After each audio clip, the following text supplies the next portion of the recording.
Esimene koht võimlemisklubi Jaanika, Taiwan, Eesti, Estonia.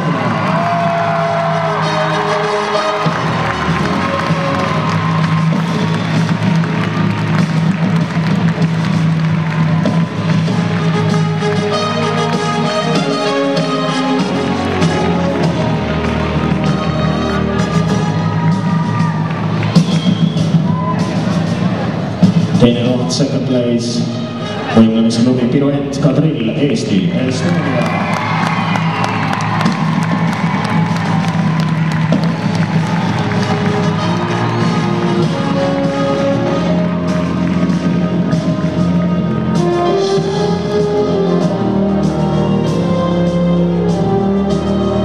Ja kolmas koht, third place.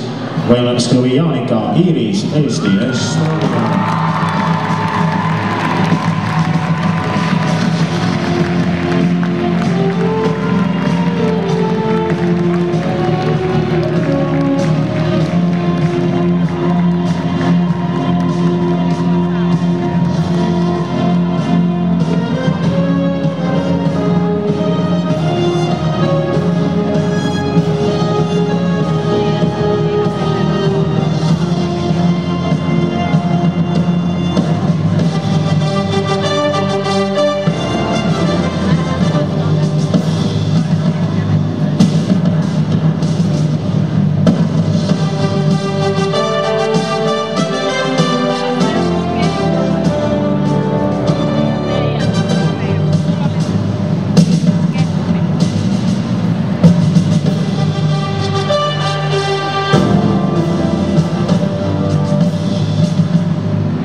Järgmisena ilmselt kõige magusamad medalid tänasel võistlusel ehk siis Miss Valentine 2011 täiskasvanu